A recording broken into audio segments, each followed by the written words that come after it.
101 بسم اللہ الرحمن الرحیم الحمد للہ رب العالمین والصلاة والسلام علی اشرف الانبیاء والمرسلین وعلی آلہ واصحابہ اجمعین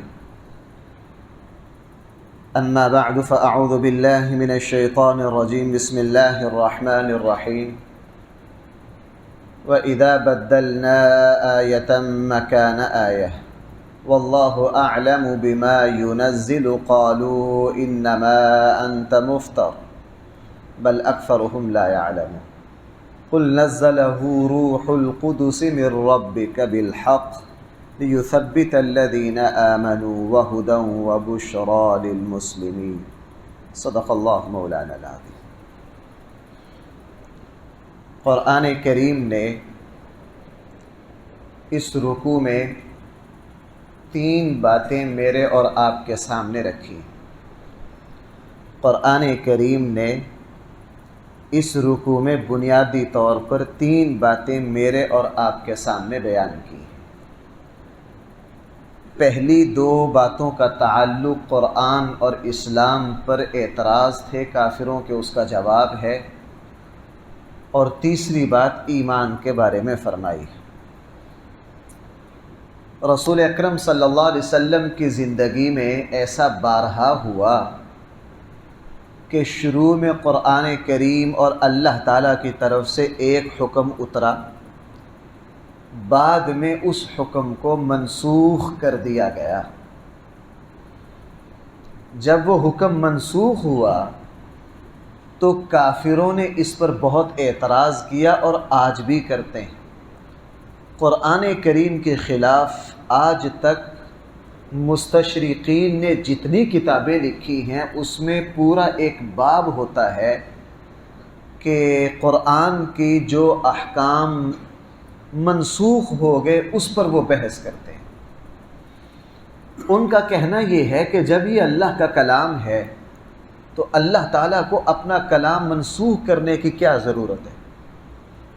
اللہ تعالیٰ کو اپنا کلام منسوخ کرنے کی کیا ضرورت ہے؟ اور اس میں کوئی شک نہیں، اسلام کے احکام میں قرآن کریم کی آیات میں رسول اللہ صلی اللہ علیہ وسلم کی زندگی میں نسخ ہوا ہے، کل عدم قرار دیا گیا۔ مثلا مکی زندگی میں حکم یہ تھا کفو ایدیکم، 5ویں پارے میں ہے کہ آپ کافروں کے ظلم کا جواب نہیں دے سکتے۔ کافروں نے 13 سالوں میں جو ظلم کیا کسی ظلم کا جواب ہاتھ سے بالکل دے نہیں سکتے۔ اور مدینہ میں جب آئے تو یہ آیت منسوخ ہوگی، وہاں فرمایا کہ ان کافروں سے جہاد کرو، اور رسول اللہ صلی اللہ علیہ وسلم نے جہاد کیا، اینٹ کا جواب پتھر سے دیا، لیکن مکہ میں اجازت نہیں تھی۔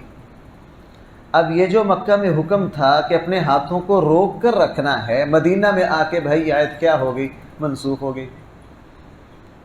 اسی طرح 10 احکام ہیں۔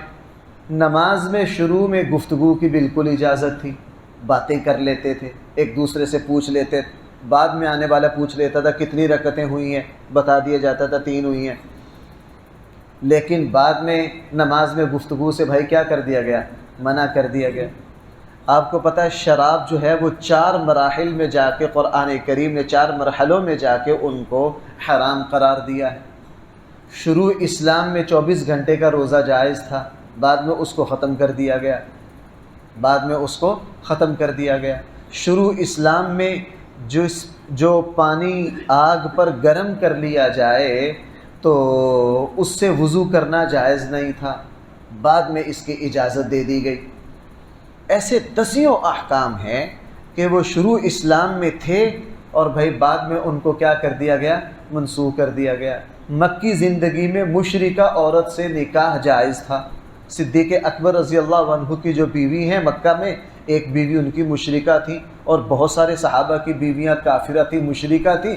مشرکہ اور کافرہ عورت سے نکاح جائز تھا۔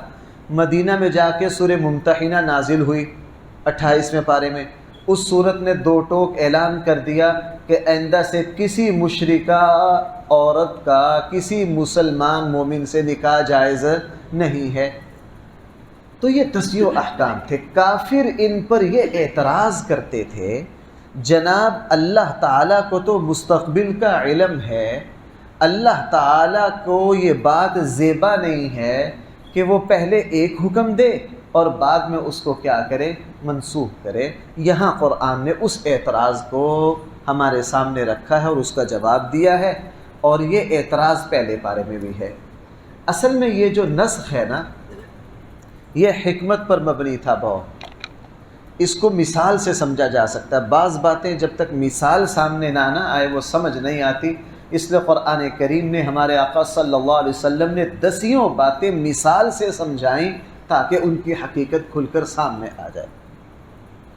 یہ جو نسخ ہے، علماء نے لکھا کہ اس کی مثال اس طرح ہے جیسے ڈاکٹر جو ہے مریض کو دوائی دے، اور ڈاکٹر کو پتہ ہوتا ہے کہ اس مرض کے کتنے مرحلے ہیں. پہلا جو مرحلہ ہے وہ شدید ہے، اس میں ہمیں دوائی کتنی مدت کے لیے دینی ہے، پھر اس کی دوائی کہاں تبدیل کرنی ہے، پھر کہاں تبدیل کرنی ہے. شروع میں ڈاکٹر حضرات دوائی جو ہیں وہ لکھ دیتے ہیں، بھائی آپ نے یہ 1 ہفتہ دوائی کھانی. ہفتے کے بعد جب دوبارہ چیک اپ ہوا تو ڈاکٹر بھائی پہلی دوائی کو کیا کر دیتے ہیں، روک دیتے ہیں اور دوسری دوائی لکھ دیتے ہیں. اور دوسرا ہفتہ دوسری دوائی چلی، تیسرا ہفتہ جب چیک اپ ہوا تو ڈاکٹروں نے دوسری دوائی کو تبدیل کر کے تیسری دے دی. اب اگر کوئی بیوقوف ڈاکٹر سے لڑ پڑے کہ جی آپ نے پہلے ہفتہ جو دوائی دی تھی اگر وہ صحیح ہے تو دوسرے ہفتہ بھی وہی چلاؤ، اگر وہ صحیح نہیں ہے تو آپ نے پہلے ہفتہ وہ دوائی کیوں دی ہے، تو بھائی ڈاکٹر سے یہ لڑائی ہو سکتی ہے. ہر بندہ کہے گا بھائی تم اس مرض کا علاج بعد میں کروانا، پہلے اپنے دماغ کا بھی کراؤ، لگتا ہے پاگل ہو گئے ہو. ڈاکٹروں کو پتہ ہوتا ہے کہ یہاں مرض کی صورتحال یہ ہے، اس کو 1 ہفتہ دوائی یہ دینی ہے، دوسرا ہفتہ دوائی یہ دینی ہے. اور اللہ تعالیٰ سے بڑا کوئی حکیم ہے نہیں ہے. اللہ جل جلالہ نے ایک حکم اتارا، وہ حکم سال 2 سال 3 سال کے لیے تھا. اس کے بعد اللہ جل جلالہ نے، اب دیکھیں نا، جیسے رسول اللہ صلی اللہ علیہ وسلم نے مدینہ منورہ آ کے دیکھا کہ لوگوں نے کتے بہت رکھے ہوئے ہیں، اور دیکھا کہ ایک نامناسب میلان ہے حرام جانور کی طرف. جس طرح آج کل مغربی تہذیب کے اثرات ہمارے یہاں آ رہے ہیں، ہر گھر میں لوگ کتے اور بلیاں پال رہے ہیں، ساری ساتھ ہی سلاتے ہیں. ظاہر ہے یہ اسلام کے مزاج کے خلاف ہے، حرام جانور ہے، اس کو پاکی ناپاکی کا نہیں پتہ ہے. اب ہمارے سامنے مسائل آتے ہیں کہ جی میرا بیٹا ہے، اس نے کتا پال رکھا، ساتھ ہی سوتا ہے. تو جن لوگوں کی تہذیب ہے پھر ایسا انہی کا رنگ چڑھے گا. جی بلی ہے وہ ہمارے ساتھ ہی سوتی ہے، کھاتی ہے، پیتی ہے، سارا کل ساتھ ہی رہتی ہے. اب جب اللہ کے نبی نے یہ دیکھا تو مدینہ میں آ کے بھائی کتوں کو مارنے کا حکم دیا. اور بعد میں جب یہ دیکھا کہ اب ان کا کتے کی طرف میلان ختم ہو گیا ہے، اجازت دے دی. شراب کا حکم شروع میں آیا، فرمایا شراب بھی حرام ہے، جن برتنوں میں شراب رکھتے تھے ان کو بھی کیا کرو، توڑو. حدیث میں ہے. اب یہ علاج ہے روحانی. اللہ کے نبی کو پتا تھا کہ شروع میں ان کے دلوں میں شراب کی نفرت پیدا کرنے کے لیے وہ برتن بھی تڑوانا ضروری ہیں. جب صحابہ اکرام نے شراب کو بھی چھوڑ دیا، برتن بھی توڑ دیے، اور توڑنے کے بعد جب دیکھا کہ اب ان لوگوں کو شراب سے نفرت ہو گئی ہے، پھر فرمایا کہ تمہارے پاس جو شراب کے برتن پڑے ہوں اب ان کو عام استعمال کر سکتے ہو، اجازت دے دی. تو اس کا تعلق حکمت پر تھا، علاج پر تھا. ماہر ڈاکٹر جو ہے وہ دوائی میں، پرہیز میں، علاج میں تبدیلی کرتا ہے. اس کو کوئی بھی عقل مند جو ہے وہ غلط نہیں کہہ سکتا. قرآن کریم اور اسلام کے احکام میں جو نسخ ہوا، پہلے ایک حکم آیا پھر اس کی جگہ دوسرا حکم آیا، وہ حکمت پر مبنی تھا، اور ہر حکم کے الگ الگ حکمتیں تھیں. اس لیے پہلی بات تو قرآن کریم نے یہاں یہ فرمائی. دوسری بات، وہ بڑی، آپ اس کو کیا کہہ سکتے ہیں، بڑی کمینی اور بڑی ہلکی بات ہے. وہ یہ کہ نبی کریم صلی اللہ علیہ وسلم مکی زندگی میں 2-3 غلاموں کا تذکرہ تاریخ میں ملتا ہے. یہ جو غلام تھے یہ عیسائی مذہب سے تعلق رکھتے تھے. اور یہ ان علاقوں کے تھے جہاں انبیاء سابقہ انبیاء مبعوث ہوئے ہیں، عیسائی مذہب سے تعلق رکھتے تھے، آسمانی دین کی کچھ نہ کچھ باتیں ان کو یاد تھیں۔ رسول اکرم صلی اللہ علیہ وسلم مکہ میں، ظاہر ہے اللہ کے نبی کا خاندان تو مکہ کا سب سے مشہور خاندان تھا، تو یہ غلام رسول اللہ صلی اللہ علیہ وسلم سے ملتے جلتے، کچھ تبادلہ خیال کرتے، کچھ مکالمہ کرتے۔ اللہ کے نبی ان غلاموں کے ساتھ محبت سے پیش آتے اس وجہ سے کہ ان کے پاس سابقہ نبیوں کی کچھ نہ کچھ باتیں ہیں، جیسے وہ مشہور غلام والا واقعہ ہوا تھا کہ جس وقت رسول اللہ صلی اللہ علیہ وسلم طائف سے واپس تشریف لا رہے تھے، اور وہ مکہ کے جو دو سردار ہیں ان کے باغ میں قیام فرمایا، اسی کنویں پر اپنے زخموں کو دھویا، اور وہ تھے تو بدترین دشمن، لیکن چونکہ برادری اور خاندان تو تھا، انہوں نے اپنے غلام کو کہا کہ جاؤ یہ انگور کا خوشہ دے آؤ ان کو۔ غلام نے جب رسول اللہ صلی اللہ علیہ وسلم کی خدمت میں وہ انگور کا خوشہ پیش کیا تو نبی کریم صلی اللہ علیہ وسلم نے بسم اللہ پڑھ کر اس کو کھایا۔ وہ غلام چونکا، اس نے کہا آپ نے یہ کیا کلمہ کہا ہے؟ آپ کی قوم تو یہ کلمہ نہیں کہتی۔ چونکہ مکہ کے کافر جب کھانا کھاتے تو اللہ کا نام نہ لیتے، اپنے بتوں کا نام لیتے۔ بھائی کس کا نام لیتے؟ رسول اللہ صلی اللہ علیہ وسلم نے بسم اللہ کا نام لیا، تو اس غلام نے کہا آپ کی قوم تو یہ کلمہ نہیں کہتی، آپ نے یہ کیسے کہہ دیا؟ یہ کلمہ تو اللہ کے نبیوں کی زبان پر ہے۔ رسول اللہ صلی اللہ علیہ وسلم نے فرمایا تجھے کیسے پتہ ہے اس کلمہ؟ واقعی انبیاء علیہم الصلاۃ والسلام کھانا کھانے سے پہلے اللہ کو یاد کرتے تھے، تجھے کیسے پتہ ہے؟ اس نے کہا جی میں نینوا بستی سے میرا تعلق ہے، جہاں حضرت یونس علیہ السلام اللہ کے پیغمبر آئے تھے، میرا اس بستی سے میرا تعلق ہے، اور ہمارے خاندان میں یہی چلتا ہے کہ جب ہم کھانا کھاتے ہیں تو پہلے کس کا نام لیتے ہیں؟ اللہ کا نام لیتے ہیں۔ اور وہ غلام سمجھ گیا کہ یہ واقعتاً اللہ کے نبی ہیں، چونکہ یہ کلمہ پورے مکہ میں کسی کو پتہ نہیں ہے، یہ کلمہ اسی کو پتہ ہو سکتا ہے جو اسی کے علم میں ہو سکتا ہے، بھائی جو کیا ہے اللہ کا نبی۔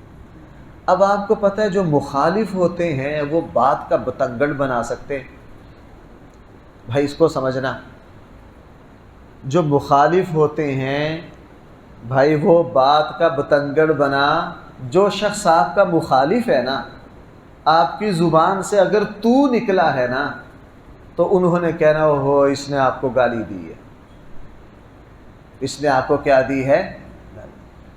وہ دو بندوں میں آپس میں دشمنی تھی نا بڑی، ان میں سے ایک نے دوسرے کو کہا اوے حاجی، صاحب نے ساتھ کہا، کیا کہا؟ حاجی۔ لڑائی ہو گئی، خاندان دوسرے لوگ آگے بھائی کیوں لڑے ہو تم؟ کہنے لگے اس نے مجھے گالی دی ہے، اس نے مجھے کیا دی ہے؟ گالی دی ہے۔ جی میں نے آپ کو گالی کہاں دی ہے؟ میں نے کیا کہا آپ کو؟ کہنے لگے اس نے مجھے حاجی کہا ہے۔ سب کہنے لگے یار حاجی تو گالی نہیں ہے۔ کہنے لگے نہیں جی گالی ہے۔ وہ کس طرح؟ کہنے لگا حاجی جو ہے وہ بر وزن چابی ہے، حاجی جو ہے وہ کس کے وزن پر ہے؟ چابی، اور چابی بر وزن ساگی، اور ساگی کہتے ہیں کتے کو، لہٰذا اس نے مجھے کتا کہا ہے۔ سب کہنے لگے واہ واہ کمال ہو گیا۔ اب کبرا صغرا ملا کے چونکہ ذہن میں بدگمانی ہو تو آدمی پھر چھوٹی سی بات کا بتنگڑ اسلام نے بدگمانی سے اسی لیے منع کیا۔ بدگمان شخص ذرے کو پہاڑ بنا سکتا ہے، بدگمان شخص بھائی کیا کر سکتا ہے؟ ذرے کو پہاڑ بنا سکتا ہے۔ اسی لیے رسول اللہ صلی اللہ علیہ وسلم کو جب آپ کی زوجہ مطہرہ اعتکاف میں ملنے کے لیے تشریف لائیں، مغرب کے بعد اللہ کے نبی اپنی زوجہ کو مسجد سے رخصت کر رہے تھے، حالانکہ اجرے ساتھ تھے، تو ایک صحابی وہاں سے گزرے، انہوں نے گزرتے گزرتے یوں غور سے دیکھا کہ یہ اندھیرے میں کون مرد اور عورت کھڑے ہیں، تو رسول اللہ صلی اللہ علیہ وسلم نے ان کو آواز دی اور آواز دے کر بتلایا کہ میرے ساتھ زینب کھڑی ہیں۔ اب وہ صحابی چونک گئے، انہوں نے کہا اللہ کے حبیب میں آپ کے بارے میں کیوں بدگمانی کروں گا؟ حضور نے فرمایا نا، شیطان جو ہے وہ خون کی طرح رگوں میں دوڑتا ہے، وہ کسی وقت بھی بدگمانی پیدا، جب بدگمانی آ جائے شیطان وہ خباثت کی ایک چھوٹی سی اینٹ رکھتا ہے، اس کو پتہ یہ جو اینٹ میں نے رکھی ہے نا اس کے اوپر 7 منزلیں خود بخود تعمیر ہو جائیں گی، 7 منزلیں خود بخود کیا ہو جائیں گی؟ اب کافر چونکہ اللہ کے نبی کے دشمن تھے، اب بات کا بتنگڑ دیکھیں کیسے بنا۔ اللہ کے نبی چونکہ یہ غلاموں سے ملتے جلتے تھے، یہ جو غلام تھے یہ ان علاقوں کے تھے جہاں نبی ہوئے ہیں، یہ غلام ان کی جو مذہبی حالت تھی وہ مکہ کے کافروں سے بہتر تھی، یہ شرک سے بچتے تھے۔ اب کافروں کو بات مل گئی، انہوں نے بات کا بتنگڑ بنایا، انہوں نے کہا جناب اس شخص پر جو قرآن جو کلام اتر رہا ہے نا، یہ اصل میں یہ جو غلام ہے نا، یہ اس کو گھڑ گھڑ کے بتاتے ہیں، اور ان کا گھڑا ہوا کلام جو ہے وہ ہمیں سنا دیتا ہے، اور پھر سنا کر ہمیں یہ کہہ دیا جاتا ہے یہ کس کا کلام ہے؟ یہ اللہ کا کلام۔ اب بات تھی کتنی اور بن گئی کتنی؟ بات تھی کتنی اور کافروں نے، یہ دشمن کا کام ہے۔ ہمارے ہاں سیاسی گند دیکھ لیجئے، بات ہوتی کتنی ہے اور وہ بنتی کتنی ہے۔ یہ تو ہم پاکستانی قوم سے زیادہ کس کو تجربہ ہے؟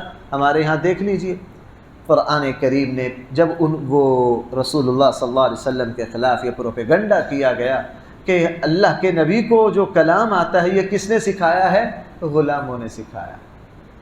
قرآن کریم نے ایک جواب یہاں نہیں دیا، یا یوں کہہ لیجئے اشارہ کر دیا قرآن کریم نے۔ قرآن کریم نے کیا کہا؟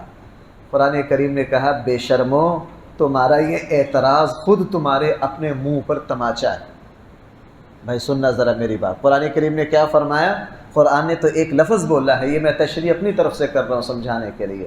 قرآن کریم نے ارشاد فرمایا تمہارا نبی کریم صلی اللہ علیہ وسلم پر یہ اعتراض کہ اس پر جو کلام اس کی زبان مبارک سے نکل رہا ہے یہ کس نے سکھایا ہے؟ غلاموں نے۔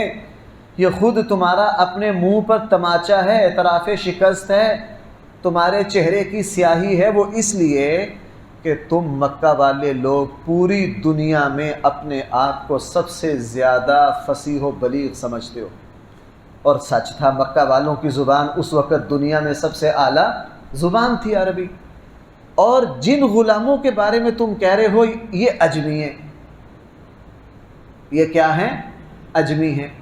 اگر ان اجمیوں نے 2 منٹ کے لیے مان لیتے ہیں ان اجمیوں نے نبی کریم صلی اللہ علیہ وسلم کو کلام سکھایا ہے، اور تم سے اس کلام کا مقابلہ نہیں ہو رہا، تم اس جیسا کلام بنا نہیں پا رہے ہو، تو اے مکہ کے عربوں ڈوب کے مرو کہ اجمیوں کا بنائے ہوئے کلام کا مقابلہ نہیں تم سے ہو رہا۔ بھائی میری بات سمجھ پائیں؟ قرآن نے کہا جناب وہ غلام تو اجمی ہیں، اجمیوں نے ایسا۔ دوسری بات، جب وہ اجمی ہیں تو خود ان کے پاس جاؤ، ان کو کہو کہ اس طرح کا کلام ہمیں بھی بنا کے دے دو، ان کو اس طرح کا کلام بنانا نہیں آتا۔ تو قرآن کریم نے ارشاد فرمایا تم اللہ کی اس کتاب کو جس کے اندر ہدایت ہے، جس کو سننے والا دل و دماغ اس کے متاثر ہوتے ہیں، یہ اللہ تعالیٰ کا ایسا کلام ہے کہ اس سے پہلے اللہ تعالیٰ نے ایسا کلام اتارا نہیں ہے۔ ایسا کلام، تم اس کلام کی توہین کرتے ہو، تم کیا کرتے ہو اس کلام کی۔ اور بھائی قرآن کریم نے یہ بات کیوں بیان کی؟ یہ قیامت تک قرآن کریم کے ساتھ ایسا ہونا ہے۔ بھائی کیا آج مطالبہ نہیں ہو رہا کہ قرآن کی فلاں ایتیں نکال دی جائیں، قرآن میں یوں کر دیا جائے؟ آج یہ باتیں نہیں ہو رہی کہ یہ محمد صلی اللہ علیہ وسلم کا کلام ہے، یہ اللہ کا کلام نہیں ہے؟ کبھی کہتے ہیں یہ فلاں کا کلام ہے، کبھی کہتے ہیں اس کا یہ حصہ قابل اصلاح ہے۔ یہ حصہ کیا ہے؟ قرآن کریم نے شروع زمانے میں اللہ کے نبی کے ساتھ جو حالات پیش آئے وہ ہمارے سامنے رکھ دیے تاکہ مسلمانوں کو پتہ ہو کہ یہ کوئی نئی بات نہیں ہے۔ اب ذرا الفاظ دیکھیے، 2 باتیں میں نے بیان کی ہیں، تیسری رہ گئی ہے انشاءاللہ وہ کل صحیح۔ اب ذرا الفاظ دیکھیے، اللہ تعالیٰ نے ارشاد فرمایا وَإِذَا بَدَّلْنَا آیَةً مَكَانَ آیَةٍ، جب ہم تبدیل کرتے ہیں ایک آیت کی جگہ دوسری آیت کو، ہم ایسا کیوں کرتے ہیں؟ واللہ اعلم، اللہ کا علم کیا ہے؟ سب سے زیادہ ہے۔ اللہ تعالیٰ اچھی طرح جانتے ہیں بما ينزل، جو اللہ تعالیٰ نازل کرتے ہیں۔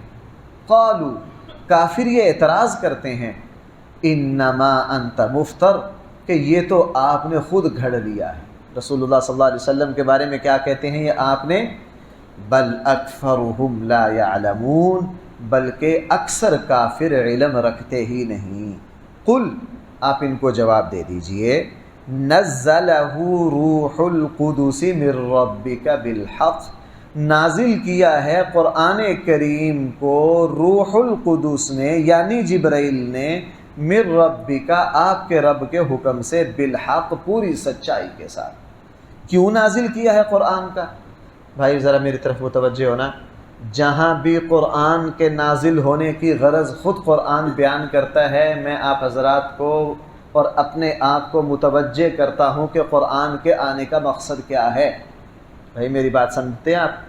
قرآن کے آنے کا مقصد کیا ہے؟ ہمیں اس وقت ہم قرآن کی تلاوت سے ثواب لینا چاہتے ہیں، برکتیں لینا چاہتے ہیں، اپنے دل کا سکون لینا چاہتے ہیں۔ یہ غلط نہیں ہے، یہ ساری قرآن کی برکتیں ہیں، لیکن یہ ساری نمبر 2 پر ہیں۔ قرآن کا بنیادی مقصد رہنمائی ہے کہ انسانیت اس پر عمل کرے، اس سے رہنمائی حاصل کرے۔ میں اکثر مثال دیتا ہوں اور یہ بڑے بڑے علماء نے یہ مثال لکھی ہے۔ ایک آدمی بھینس لایا، کسی نے پوچھا بھائی بھینس کس لیے لائے ہو؟ پرانا زمانہ تھا نا، کچے گھر ہوتے تھے، اس کے گوبر سے وہ لپائی کیا کرتے تھے، پرانے لوگوں کو پتہ ہوگا۔ کہنے لگے میں بھینس اس لیے لایا ہوں تاکہ اس کے گوبر سے مکان کی لپائی کروں۔ تو کسی عقل مند نے کہا بے وقوف یہ کیا بات تو نے کہی ہے، تو یہ کہتا کہ میں اس لیے لایا ہوں تاکہ اس کا دودھ پیوں، پھر بھی تو گوبر تیرے پاس ہی تھا۔ تو نے ایک آخری مقصد کو لے لیا، اس سے پہلے جتنے۔ اب ہم نے قرآن کریم کس لیے رکھا ہوا ہے؟ مردے بخشوانے کے لیے۔ اس میں کوئی شک نہیں مردوں کی بخشش ہوتی ہے، لیکن قرآن آیا اس لیے نہیں ہے۔ ہم نے قرآن کس کو سمجھ رکھا ہے؟ دکان کے افتتاح کے لیے، مارکیٹ کے افتتاح کے لیے۔ ہمارے پاس آئے رہتے مفتی صاحب کے بچے دے دیتے، بھائی کیا کرنا ہے؟ جی ہم دکان کا افتتاح کر رہے ہیں۔ بھائی بچے تو دے دیتے ہیں، اصل برکت وہاں تلاوت سے نہیں ہونی، اپنی تجارت کو قرآن کے مطابق کرو گے خود بخود برکت ہو جائے گی، جھوٹ نہیں بولو گے خود بخود برکت ہو جائے گی۔ اب ہم قرآن سے رہنمائی، وہ ماہر القادری اللہ تعالیٰ ان کی مغفرت کرے، قرآن کی 100% صحیح ترجمانی کی ہے۔ میں طاقوں میں سجایا جاتا ہوں، یوں کیا جاتا ہوں، پنچایتوں میں قسمیں بھی میری لی جاتی ہیں، معاہدہ بھی میرے اوپر ہوتا ہے، اور میرے اوپر ماشاءاللہ شادی حال سے بچی کو رخصت کر رہے ہیں قرآن کے سائے میں، اور پیچھے ماشاءاللہ موسیقی بج رہی ہے، پردے کا کوئی نام و نشان نہیں، اور سودی لین دین ابھی ہوا ہے، بے پردگی ہے، بے حیائی ہے، نماز کا کسی کو پتہ نہیں۔ بس برکت چاہیے کہ بچی کو کس کے سائے میں رخصت کر رہے ہیں؟ قرآن کے سائے میں۔ یہاں دیکھیے قرآن کیا کہہ رہا ہے، قرآن کیوں اترا؟ لِيُثَبِّتَ الَّذِينَ آمَنُوا، تاکہ ثابت قدم کر دے ان لوگوں کو جو ایمان لائے۔ ایمان والے جب قرآن کا مطالعہ کرتے ہیں اور اپنے حالات کو دیکھتے ہیں تو ان کا دل مضبوط ہو جاتا ہے۔ وَهُدَى، اس قرآن میں رہنمائی ہے، وَبُشْرَى لِلْمُسْلِمِينَ، اور مسلمانوں کے لیے خوشخبریاں ہیں، جنت کا تذکرہ ہے۔ وَلَقَدْ نَعْلَمُ، ہم یقیناً اچھی طرح جانتے ہیں، أَنَّهُمْ يَقُولُونَ، یہ کافر جو اعتراض کرتے ہیں وہ کیا؟ إِنَّمَا يُعَلِّمُهُ بَشَرٌ، یہ کافر کہتے ہیں کہ یہ قرآن تو رسول اللہ صلی اللہ علیہ وسلم کو ایک بشر نے سکھایا ہے۔ حالانکہ لسان الذی، اس شخص کی زبان، یلحدون الیہ، جس کی طرف یہ کافر اشارہ کرتے ہیں، اعجمی، اس کی زبان تو اجمی ہے۔ وَهَذَا لِسَانٌ عَرَبِيٌّ مُبِينٌ، اور اس قرآن کی جو زبان ہے وہ تو بڑی واضح عربی ہے۔ اے اللہ یہ عربی ہو کر پھر اس طرح کا گھٹیا سوال کیوں کرتے ہیں؟ قرآن کہہ رہا اصل وجہ یہ ہے، ان الذین لا یؤمنون بآیات اللہ، یقیناً وہ لوگ جو اللہ کی آیات پر ایمان نہیں لاتے، لا یہدیہم اللہ، اللہ تعالیٰ ان کو کبھی بھی سیدھی راہ نہیں دکھاتا، وَلَهُمْ عَذَابٌ علیم، اور ان کے لیے دردناک عذاب ہے۔ انما، یقیناً، یفتری الکذب الذین، یہ جھوٹ وہ لوگ گھڑتے ہیں، لا یؤمنون بآیات اللہ، جو اللہ کی آیات پر ایمان نہیں لاتے، وَأُولَئِکَ هُمُ الْكَاذِبُونَ، اور یہ سارے پکے جھوٹ بولنے والے ہیں۔ اللہ تعالی ہم سب کو صحیح فہم عطا فرمائے۔ الحمدللہ رب العالمین، والصلاة والسلام علی سید الانبیاء والمرسلین وعلى آله وأصحابه أجمعين. ربنا آتنا في الدنيا حسنة وفي الآخرة حسنة وقنا عذاب النار. ربنا ظلمنا أنفسنا وإن لم تغفر لنا وترحمنا لنكونن من الخاسرين. صلى الله تعالى على خير خلقه سيدنا مولانا محمد وآله وأصحابه أجمعين.